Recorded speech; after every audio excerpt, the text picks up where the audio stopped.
In this video, we're going to be taking a look at what I think is one of the most unusual pieces of rolling stock produced by Lionel during the MPC era, and definitely one of the strangest pieces in my collection. So I ordered this car just a week or so ago on eBay, and the reason I ordered it is because I had kind of looked into getting one for a while, because I recognize it as being pretty unique, but I had really never took the time to evaluate it, and so I looked into the history of it a little bit, and after learning more about it, I knew that I need to add one to my collection. But anyways, let's get this open.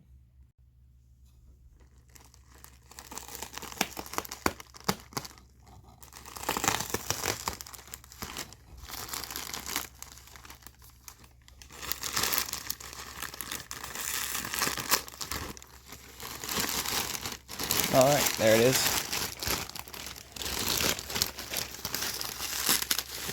Bubble wrap's kind of stuck to the other package, but you can sort of see the car peeking through the bubble wrap there. One thing you may notice is that it's not in a traditional Lionel box, it's in a plain white box, and that is original to the car. That's one of the things we'll talk a little bit about in a second.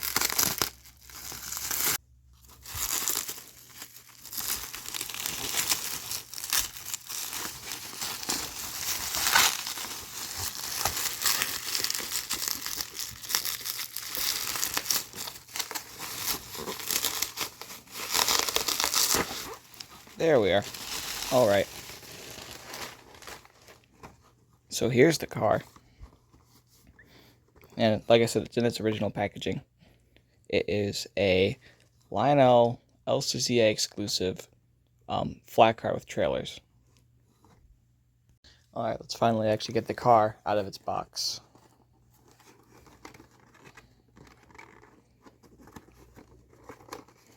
The box is in pretty nice shape, a little bit used, but I knew that when I ordered it.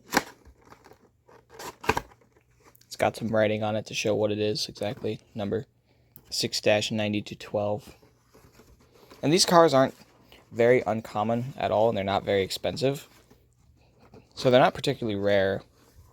It's just the features of it that make it sort of strange. Okay, now I want to be careful not to drop the trailers on the floor. So we'll just pull the first one out. It's sort of zip-tied, but not well. Okay, there's the first trailer.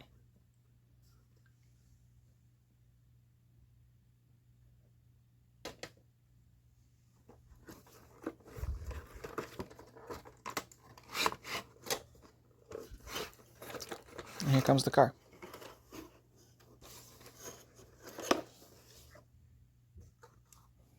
There it is. Let's get this on the track. So now that we've got the car out on the track, I want to first talk a little bit about the history of this car. This car is one of many made by Lionel during the MPC era for the Lionel Collectors Club of America, or LCCA.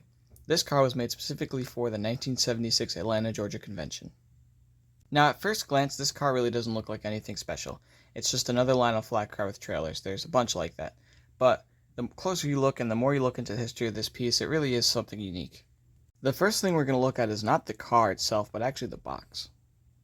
Now, like I said during the unboxing of this car, the box is very unique for the fact that it's all white. In fact, there's no printed identification that this is even a Lionel box at all. Now, the box itself is the same as the boxes that the MPC auto carriers came in, and I know this for a couple reasons. First of all, just the size and shape. It's identical to it in that way.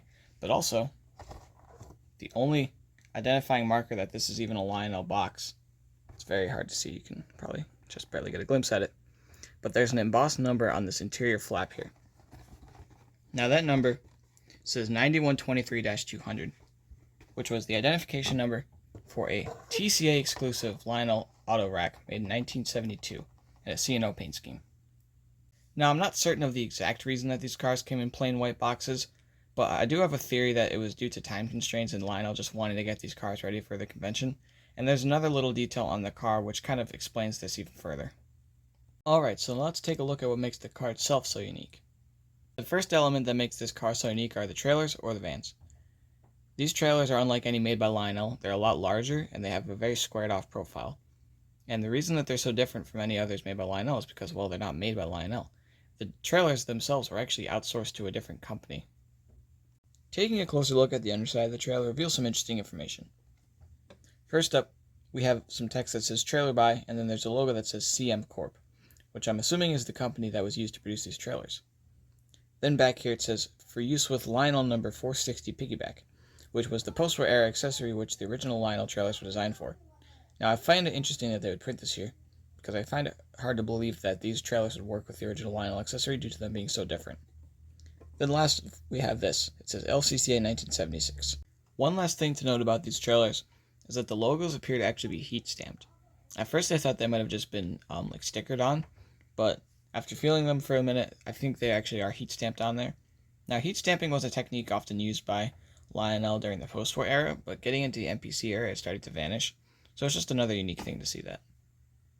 Now the actual car part of this is unique too, in that this is not your standard Lionel flat car that is very common, but it's actually the lower, flat car portion of the MPC era auto racks.